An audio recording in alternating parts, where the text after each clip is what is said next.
کچھ مجھے باقی جگہوں سے مل جائے۔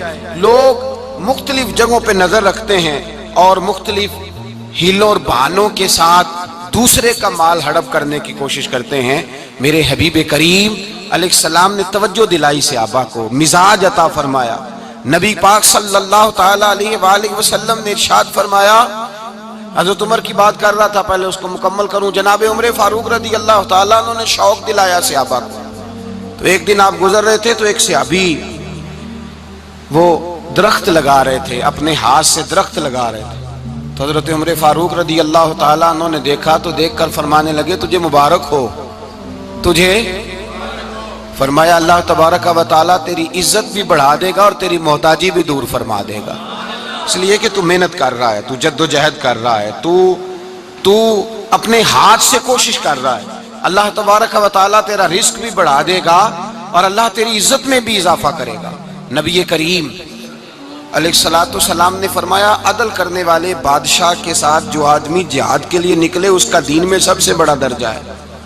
عدل کرنے والے حکمران کے ساتھ جو جہاد کے لیے نکلے اس کا سب سے بڑا درجہ ہے۔ فرمایا میرا وہ غلام جو صبح سے لے کر شام تک ایک دن رزق حلال کے لیے محنت کرتا ہے، فرمایا ایک پورا سال عدل کرنے والے بادشاہ کے ساتھ جہاد کرنے سے اللہ ایک دیہڑی لگانے والے مزدور کو زیادہ ثواب عطا فرمائے گا، اللہ اسے زیادہ اجر دے گا، اس لیے کہ وہ جد و جہد کر رہا ہے، وہ کوشش کر رہا ہے، میدان عمل میں نکلا ہوا ہے۔ مزدور کو ایک تو کاہلی بڑی ہے، ہر چوتھا نوجوان جس کو ہم دیکھتے ہیں اس کو پوچھتے تو کیا کرتا ہے، کہتا کاغذ جمع کرائے ہیں باہر جانے کے لیے، تو سالوں بیت گئے، بس وہ نہ کاغذ نکلے نہ صاحب باہر گئے۔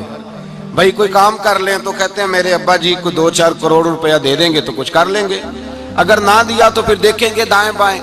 اور اس ظلم نے، اس زیادتی نے گناہ کے دروازے کھولے ہیں، لالچ کے دروازے کھولے ہیں، قتل کے دروازے کھولے ہیں۔ اس گناہ نے رشتے ناتے توڑ ڈالے، لوگ کسی کی ذات سے تو پیار کر ہی نہیں رہے، جیب سے محبت ہو رہی ہے۔ لوگ دیکھتے ہیں کہ کون سا ایسا طریقہ اختیار کروں کہ بغیر کمائی کے میرے ہاتھ پیسے آئیں۔ اور خدا کے بندو یاد رکھو، اللہ تبارک و تعالیٰ فرماتا ہے دنیا تجھے کیا دے سکتی ہے، لوگ تو محتاج ہیں، تو محنت کر اور توجہ میری بارگاہ کی طرف رکھ۔ حضرت عمر فاروق فرماتے ہیں مصطفیٰ کریم صلی اللہ علیہ وسلم نے فرمایا جو توجہ اللہ کی جانب رکھے اور کوشش کے لیے نکل کھڑا ہو، اس طرح پرندہ سویرے بھوکا جاتا ہے شام کو پیٹ بھر کے آتا ہے، اللہ اس بندے کو بھی پیٹ بھر کے روزی عطا فرمائے گا۔ حضرت حسن بصری رحمت اللہ علیہ تشریف فرما تھے تو ایک نوجوان آیا، اس نوجوان نے کہا حضرت آج کے بعد میں نے فکر نہیں کرنی کام کاج کی، میں نے نہیں کوئی بھی توجہ کرنی کمانا کیسے ہے کھانا کیسے ہے، میری فکریں دور ہو گئیں۔ فرمایا کیا ہوا؟ کہنے لگا میں آج جنگل میں مزدوری ڈھونڈنے گیا تھا تو میں نے ایک عجیب انداز دیکھا ہے، ایک شیر نے شکار کیا، اس نے کچھ خود کھایا، کچھ اس نے بانٹا، کچھ تھوڑا سا شکار لے کے وہ گیا، پہاڑ کی چوٹی پر ایک لومڑی بیٹھی تھی، وہ لومڑی دونوں ٹانگوں سے معذور بھی تھی، آنکھوں سے اندھی بھی تھی، اس شیر نے جا کے اس کے منہ کے اندر وہ شکار ڈالا ہے اور لومڑی نے کھایا ہے۔ کہنے لگا جو رب اندھی اور لنگڑی لومڑی کو پہاڑ پر رزق دے سکتا ہے مجھے بھی دے دے گا، میں نے کوئی کام نہیں کرنا۔ تو حضرت حسن بصری رحمت اللہ علیہ فرمانے لگے کتنی چیزیں دیکھی تو نے، ایک شیر اور ایک لومڑی، فرمانے لگے تو نے لومڑی بننے کا پروگرام بنایا، شیر بننے کا کیوں نہیں بنایا؟ تو شیر بننا، خود بھی کھا دوسروں کو بھی کھلا، تو نے لومڑی بننے کا پروگرام بنایا ہے۔ مزدوروں گویا حضرت حسن بصری فرما رہے ہیں کہ مزدور لومڑی نہیں ہوتا، مزدور تو شیر ہوتا ہے، مزدور تو یہ تو شیر ہوتا ہے، شیر۔ اس کا مالک جو جس نے اس کو دیہڑی پہ رکھا ہے وہ بھی مزدور کی کمائی کھا رہا ہوتا ہے، وہ بھی مزدور کی، تو مزدور تو شیر ہے۔ انہیں سر جھکا کے نہیں جینا چاہیے، انہیں سر اٹھا کے جینا چاہیے۔ یہ تو بڑے قیمتی وجود کے لوگ ہیں جو مزدوری کرنے نکلتے ہیں، ان کے کچھ حقوق ہیں، کچھ حقوق۔ ہمارے حکمران بھی حقوق کا تعین کرتے ہیں، کہتے ہیں 15,000 سے زیادہ، یہ جو بجٹ آیا ہے نا اس میں 15,000 سے زیادہ، کہتے ہیں مزدور کی تنخواہ 15,000 ہونی چاہیے۔ کتنی جی 15,000 سے کون سا گھر چلتا ہے؟ ویسے مولویوں کی بھی اتنی ہے، اور میرے خیال ہے کم مولویوں کی 15,000 ہے، 10 کے قریب ہی ہے۔ اور اس کو بھی کہتے ہیں کہ تو بڑا کھاتا ہے، ارادہ ہے عید کے بعد تجھے چھٹی کرا دی جائے، بڑے خرچے ہیں تیرے مولوی۔ 15,000 روپیہ تنخواہ مزدور کی، گزارا ہوتا ہے؟ آؤ میں تمہیں وہ اس بارگاہ پہ لے جاؤں جس نے سب کو شانیں عطا فرمائی ہے۔ حضرت ابوبکر صدیق رضی اللہ تعالیٰ عنہ خلیفۃ المسلمین بنے، خلیفہ بنے تو سویرے، جس رات خلیفہ بنے سویرے سر پہ ٹوکری رکھی، منڈی کی طرف جا رہے ہیں۔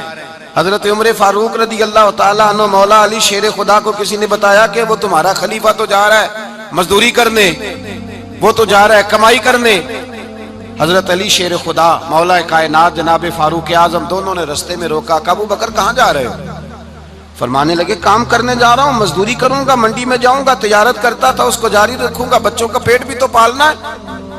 اب تمہاری حکومت کے پیچھے بچے تو نہیں نا بھوکے مروا لینے، میں نے کچھ کرنا تو ہے۔ حضرت عمر کہنے لگے چلا آ کے بیٹھ، ہم صحابہ کو اکٹھا کرتے ہیں اور مال غنیمت سے تیرا وظیفہ لگاتے ہیں، آپ کو وظیفہ ملے گا ماہانہ، تو آپ بیٹھ کر کے مسجد میں تو ڈیوٹی کریں۔ بیٹھ گئے، مشاورت ہوئی تو حضرت ابوبکر صدیق رضی اللہ تعالیٰ عنہ سے پوچھنے لگے جناب بتلائیے آپ کا کتنا وظیفہ لگایا جائے؟ تو حضرت ابوبکر صدیق فرمانے لگے اتنا لگا دو جتنی ایک مزدور کی تنخواہ ہوتی ہے۔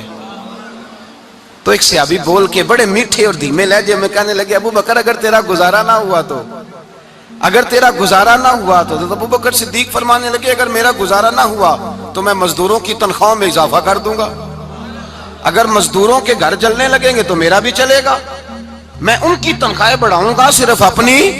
تو مزدور کے حقوق کا تعین کیا، سب سے پہلے تو میرے نبی پاک علیہ السلام نے منع فرمایا، فرمایا جس کو مزدوری پر رکھو پہلے اس کے ساتھ اجرت طے کرو۔